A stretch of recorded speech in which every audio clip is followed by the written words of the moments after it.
हे hello किसान भाइयों।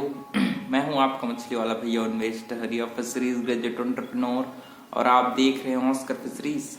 किसान भाइयों, आपने देखा होगा कि जब हम लोग मछली पालन में इंडियन मेजर कार्प का पालन करते हैं, जिसमें आपकी मेजर रूप से मृगल मछली और आपकी रोहू मछली है ना, इन दोनों मछलियों में आपने देखा होगा कि इस मछली को बड़ा होने में लगभग 1 साल का समय लग जाता है। आप चाहे कितना भी अच्छा क्वालिटी का बच्चा डालें, कितना भी एडवांस फिंगर रिंग बच्चा डालें, लेकिन इसमें जो इसका लाइफ साइकिल है, इसका जो भार है वो बहुत जल्दी नहीं बढ़ता। तो इसके मैं आपको मेजर कारण आज आपसे शेयर करने वाला हूँ।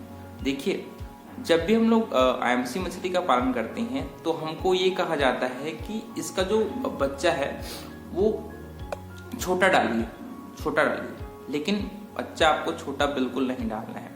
बहुत जगह ये भी होता है कि लोग ग्रो आउट कल्चर में, मतलब बड़े तालाब में स्पॉन को डालते हैं, और ग्रो आउट तालाब में अगर आप स्पॉन को डालेंगे तो आपको लगभग 1.5 से 2 साल तक इसको 1 किलो साइज तक पहुंचने में होगा। वहीं अगर आप आप रोहू या फिर मृगल का पालन कर रहे हैं तो आप संख्या को कम डालिए। आईएमसी मछली को हम कहते हैं कि पर एकड़ लगभग 5000 बच्चे डालिए, तो आप संख्या को कम डालिए। लगभग आप 2500 की संख्या में आप मृगल और रोहू मछली को डालिए, जिससे ये होगा कि संख्या कम होने की वजह से उनको ज्यादा जगह मिलेगी तैरने के लिए। साथ ही साथ आप उन मछलियों को अच्छे से केयर भी कर पाएंगे। तो कोशिश करिए कि संख्या, स्टॉकिंग डेंसिटी जिसको हम लोग बोलते हैं, उसको आप कम डालिए।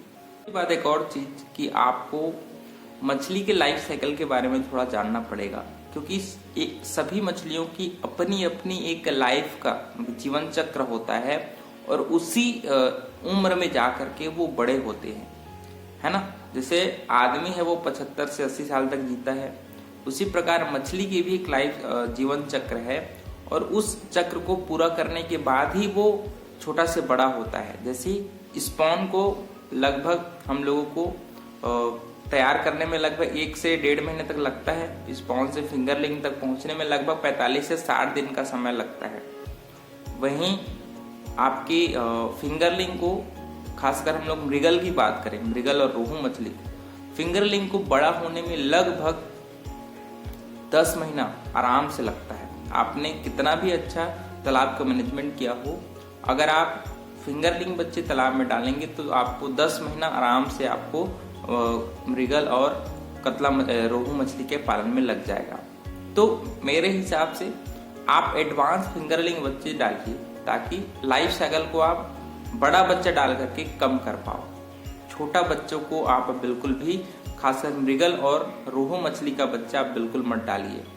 साथ ही साथ इस मछली को आप ऐसे मछली के साथ पालिए जो अच्छा ग्रोथ करता हो, और कोशिश करिए कि आप इन मछलियों के साथ कतला मछली है ना, कतला मछली या फिर आप बिग हेड मछली, इसका पालन करिए। ये मछली इन मछलियों के साथ ज्यादा कंफर्टेबल होती है, जिससे आपको मछली को एक टर्म होता है जिसको हम लोग सिंपैथेटिक ग्रोथ बोलते हैं। सिंपैथेटिक ग्रोथ में ये होता है कि जो मछली जल्दी बढ़ती है उसको देख करके जो मछली उसके साथ पल रही है वो भी मोटिवेट होती है।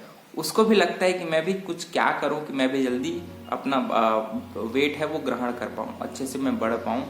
तो आप ऐसे मछली को उसके साथ डालिए जो जल्दी बढ़ती हो, है ना, जैसे कतला और आपका बिग रेड मछली, है ना। इन मछलियों के साथ अगर आप रोहू या फिर मृगल का पालन करेंगे तो आपको अच्छा परफॉर्मेंस है वो दिखाई देगा। तो किसान भाइयों, 3-4 पॉइंट है जो मुझे लगा कि आपसे शेयर कर दूं।